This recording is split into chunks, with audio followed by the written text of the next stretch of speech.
Assalamualaikum warahmatullahi wabarakatuh. Pada yang terhormat Ibu Dianus Mairin SEMM dan teman-teman yang telah hadir di kelas pada siang hari ini. Sebelumnya, perkenalkan kami dari kelompok 4 yang terdiri dari saya sendiri Fadila Fira Rohmah, NIM 2023-11174, Nakia Hedi Melvana, NIM 2023-11176, dan Anikotul Ma'wa, NIM 2023-11177. Pada kesempatan kali ini, kami akan mempresentasikan mengenai pembelajaran intern dan kebijakan dividen. Baik, langsung saja pada pembahasan yang pertama, yaitu laba ditahan versus dividen. Pembelajaran intern atau internal financing merupakan pemenuhan kebutuhan dana dengan dana yang dibentuk atau dihasilkan sendiri di dalam perusahaan, yaitu dana yang berasal dari keuntungan atau laba ditahan yang berasal dari depresiasi. Perusahaan seringkali membutuhkan dana untuk berbagai keperluan seperti ekspansi bisnis, membeli peralatan baru, ataupun menutupi biaya operasional. Nah, salah satu cara perusahaan mendapatkan dana adalah dengan menggunakan uang yang mereka hasilkan sendiri tanpa harus meminjam dari bank atau mencari investor baru. Nah, pendanaan ini disebut pembelajaran intern atau internal financing. Sumber dari internal financing ini dari laba ditahan dan juga depresiasi. Adapun keuntungan dari internal financing adalah tidak perlu membayar bunga atau hutang tambahan, perusahaan lebih mandiri dalam mengelola keuangannya, dan mengurangi risiko keuangan karena tidak bertanggung pada pihak luar. Selanjutnya ada politik dividen. Politik dividen bersangkutan dengan penentuan pembagian pendapatan antara penggunaan pendapatan untuk dibayarkan kepada para pemegang saham sebagai dividen atau untuk digunakan di dalam perusahaan, yang berarti pendapatan tersebut harus ditahan di dalam perusahaan. Ini berkaitan dengan keputusan manajemen tentang bagaimana membagi laba perusahaan. Manajemen harus memutuskan apakah laba akan diberikan kepada pemegang saham dalam bentuk dividen atau ditahan untuk pengembangan perusahaan. Nah, keputusan ini bisa dipengaruhi oleh berbagai faktor, antara lain karena kondisi keuangan perusahaan. Jika perusahaan butuh modal untuk berkembang, laba akan lebih banyak ditahan. Yang kedua, harapan pemegang saham. Jika investor menginginkan dividen yang tinggi, perusahaan mungkin harus membayar lebih banyak dividen. Dan yang ketiga, ada prospek pertumbuhan perusahaan. Jika perusahaan memiliki peluang investasi yang menguntungkan, maka laba cenderung akan ditahan. Selanjutnya ada laba ditahan dan dividen. Salah satu cara dari sumber dana yang paling penting untuk membiayai pertumbuhan perusahaan. Sedangkan dividen merupakan aliran kas yang dibayarkan kepada para pemegang saham atau equity investors. Nah, cara perusahaan menyeimbangkan antara laba ditahan dan dividen ini dengan cara perusahaan yang sedang berkembang cenderung menahan lebih banyak laba untuk membiayai pertumbuhan. Perusahaan yang stabil biasanya membayar dividen lebih tinggi kepada pemegang saham karena mereka tidak perlu banyak investasi tambahan. Slide selanjutnya. Selanjutnya, semakin tinggi tingkat dividen yang dibayarkan, maka semakin sedikit laba yang dapat ditahan dan menghambat tingkat pertumbuhan atau rate of growth dalam pendapatan dan harga sahamnya. Nah, jika perusahaan ini membayar dividen dalam jumlah besar kepada pemegang saham, maka laba yang tersisa dalam perusahaan menjadi lebih sedikit. Ini berdampak pada perusahaan memiliki lebih sedikit dana untuk berkembang. Jika perusahaan ingin ekspansi, mereka mungkin harus mencari sumber pendanaan lain seperti utang atau penerbitan saham baru. Yang kedua ada harga saham bisa berpengaruh. Jika laba yang ditahan rendah, maka pertumbuhan bisnis bisa melambat, yang berpotensi membuat harga saham naik lebih lambat dibanding perusahaan yang menahan lebih banyak laba. Kesimpulannya itu dividen tinggi, maka laba ditahan rendah dan pertumbuhan bisa melambat, sedangkan apabila dividen rendah, maka laba ditahan akan tinggi dan bisa digunakan untuk ekspansi. Yang kedua, apabila perusahaan ingin menahan sebagian besar dari pendapatannya, tetap di dalam perusahaan, maka bagian dari pendapatan yang tersedia untuk pembayaran dividen semakin kecil. Nah, laba yang ditahan ini digunakan untuk kepentingan perusahaan seperti investasi dalam proyek baru untuk meningkatkan pendapatan di masa depan, pembelian aset seperti mesin atau teknologi baru, dan cadangan keuangan untuk menghadapi ketidakpastian ekonomi. Jika perusahaan memilih untuk menyimpan lebih banyak laba, maka jumlah uang yang tersedia untuk dibagikan sebagai dividen menjadi lebih kecil. Yang ketiga, persentase dari pendapatan yang akan dibayarkan kepada pemegang saham sebagai cash dividend disebut dividend payout ratio. Dividen payout ratio ini menunjukkan seberapa besar laba yang dibagikan kepada pemegang saham. Semakin tinggi rasionya, maka akan semakin laba yang dibayarkan, semakin dividen, dan semakin sedikit yang ditahan untuk ekspansi. Baik, selanjutnya ada arti pentingnya pembelajaran intern. Yang pertama, menguatkan keuangan dan kemandirian perusahaan. Pendanaan internal melalui laba ditahan dan depresiasi membantu perusahaan tumbuh tanpa bergantung pada utang atau investor eksternal. Ini mengurangi risiko keuangan dan menjaga kendali penuh atas bisnis. Nah, apabila sebuah perusahaan itu dapat tumbuh dan berkembang tanpa harus bergantung dari pinjaman atau investor dari luar, jika mereka menggunakan laba yang diperoleh kembali atau laba ditahan serta depresiasi aset sebagai sumber pendanaan. Dengan cara ini, perusahaan dapat menghindari risiko finansial yang timbul dari kewajiban membayar bunga utang atau tekanan dari investor yang ingin mengontrol keputusan bisnis. Perusahaan yang mandiri secara finansial juga lebih bebas dalam mengambil keputusan strategis sesuai dengan visi dan misi mereka tanpa intervensi pihak luar. Yang kedua, efisiensi dan pengelolaan risiko. Dengan menggunakan dana sendiri, perusahaan lebih fleksibel dalam mengalokasikan sumber dana tanpa terbebani biaya bunga atau tekanan dari pihak eksternal. Jika perusahaan menggunakan dana internal atau modalnya sendiri untuk operasional atau ekspansi, mereka akan memiliki fleksibilitas lebih besar dalam mengelola sumber daya. Ini karena tidak ada kewajiban membayar bunga yang dapat membebani keuangan perusahaan, sehingga dana yang ada bisa dialokasikan lebih optimal. Dengan tidak adanya tekanan dari kreditur atau investor eksternal, maka perusahaan juga dapat lebih tenang dalam mengambil keputusan jangka panjang tanpa harus mengejar keuntungan instan yang mungkin tidak berkelanjutan. Selanjutnya, tren global dalam pembelajaran intern. Data dari Economic Report of the President tahun 1967 menunjukkan bahwa 69% pendanaan perusahaan di Amerika Serikat 1955 sampai 1966 berasal dari sumber intern. Pola ini masih banyak diterapkan oleh perusahaan yang ingin mempertahankan kesehatan finansialnya. Nah, ini menunjukkan bahwa banyak perusahaan lebih memilih menggunakan dana mereka sendiri daripada mencari modal eksternal. Pola ini masih diterapkan hingga saat ini oleh perusahaan-perusahaan yang ingin menjaga stabilitas keuangan mereka dalam jangka panjang, terutama agar tidak terlalu bergantung pada pinjaman atau investor luar yang bisa memberikan tekanan terhadap kebijakan bisnis. Selanjutnya ada faktor-faktor yang memengaruhi kebijakan dividen suatu perusahaan. Yang pertama ada posisi likuiditas perusahaan. Posisi kas atau likuiditas dari suatu perusahaan merupakan faktor yang penting yang harus dipertimbangkan sebelum mengambil keputusan untuk menetapkan besarnya dividen yang akan dibayarkan kepada para pemegang saham. Oleh karena dividen merupakan cash outflow, maka makin kuatnya posisi likuiditas perusahaan berarti makin besar kemampuannya untuk membayar dividen. Dari uraian di atas, dapatlah dikatakan bahwa makin kuat posisi likuiditas suatu perusahaan terhadap prospek kebutuhan dana di waktu-waktu mendatang, makin tinggi dividen payout rasionya.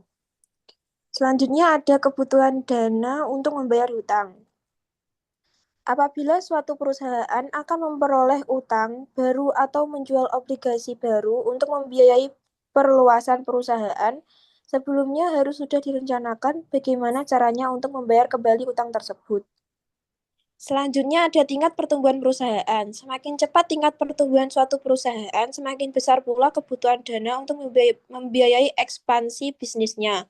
Laba ditahan seringkali tidak mencukupi untuk membiayai ekspansi, sehingga perusahaan harus mencari sumber pendanaan eksternal seperti pinjaman bank, penerbitan obligasi, atau ekuitas baru. Selanjutnya ada macam-macam kebijakan dividen. Yang pertama ada kebijakan dividen stabil, kebijakan dividen dengan penetapan jumlah dividen minimal plus jumlah ekstra tertentu, kebijakan dividen dengan penetapan dividen payout rasio yang konstan, yang terakhir ada kebijakan dividen yang fleksibel. Selanjutnya ada hubungan antara besarnya pendapatan dengan dividen per lembar saham yang stabil. Kenapa perusahaan memilih kebijakan dividen yang stabil?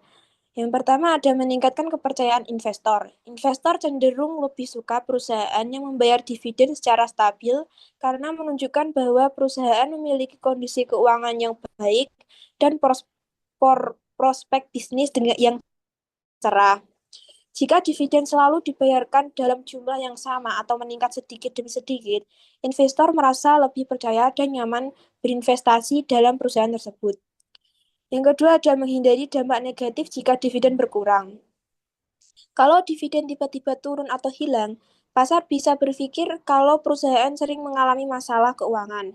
Hal ini bisa menyebabkan harga saham turun tajam dan membuat perusahaan kehilangan kepercayaan dari investor.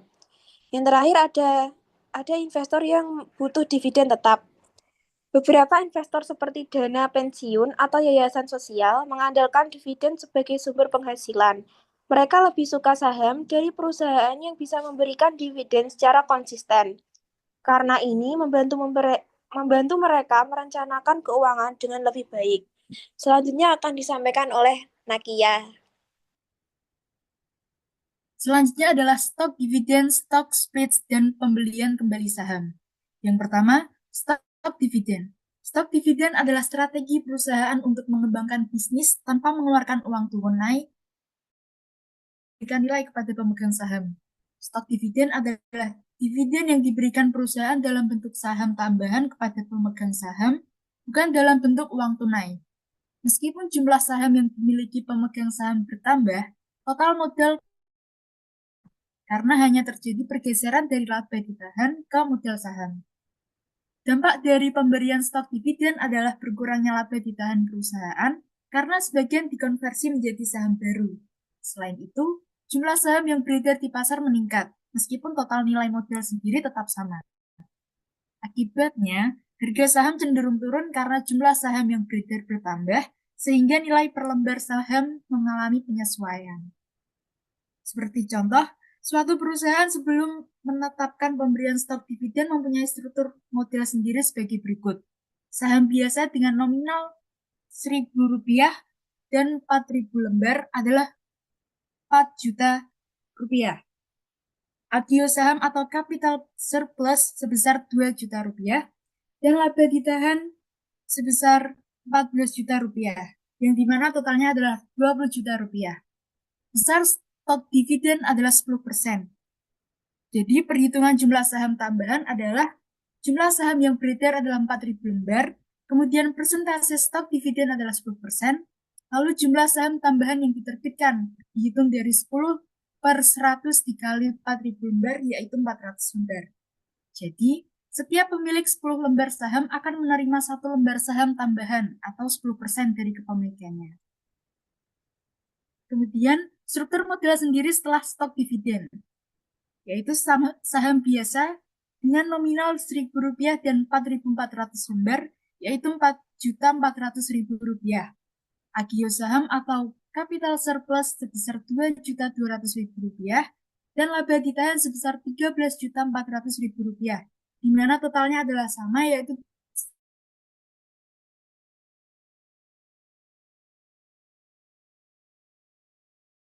sebesar Rp20 juta. Nilai total stok dividen di saham baru dikalikan dengan harga pasar yang akan dipindahkan dari laba ditahan. Pemindahan ini dialokasikan ke saham biasa, yaitu sebesar nilai nominal saham baru yang diterbitkan, dan agio saham, yaitu sebesar selisih antara nilai pasar saham baru dengan nilai nominalnya. Kenapa perusahaan memberikan stok dividen? Yang pertama adalah untuk menahan kas perusahaan. Dengan memberikan stok dividen, perusahaan bisa tetap memberikan keuntungan kepada pemegang saham tanpa harus mengeluarkan uang. Yang kedua, sebagai solusi saat perusahaan menghadapi masalah keuangan atau cash dividend. Jika perusahaan mengalami kesulitan finansial, stok dividen bisa menjadi alternatif dibandingkan membayar dividen tunai. Yang ketiga, menunjukkan prospek perusahaan yang baik. Karena biasanya stok dividen diberikan oleh perusahaan yang sedang berkembang dan membutuhkan lebih banyak modal untuk investasi. Yang keempat, untuk menjaga harga saham dalam rentang trading range. Ada perusahaan yang tidak ingin harga sahamnya terlalu tinggi karena bisa mengurangi minat investor kecil. Jika harga saham sudah mencapai batas tertentu, perusahaan bisa menurunkannya dengan cara memberikan stok dividen atau melakukan stock split. Yang kedua adalah stock split. Stock split sendiri adalah proses di mana perusahaan membagi saham yang sudah ada menjadi lebih banyak lembar tanpa mengubah total nilai modalnya. Jadi, jumlah saham yang beredar meningkat, tetapi harga nominal per lembar saham turun secara proporsional. Misalnya, jika sebuah perusahaan melakukan 2-to-1 stock splits, setiap satu lembar saham lama akan dipecah menjadi 2 lembar saham baru. Seperti contoh, struktur model sebelum ada stock splits. Saham biasa dengan nominal Rp1.000 dan 4.000 lembar adalah sebesar Rp4.000.000.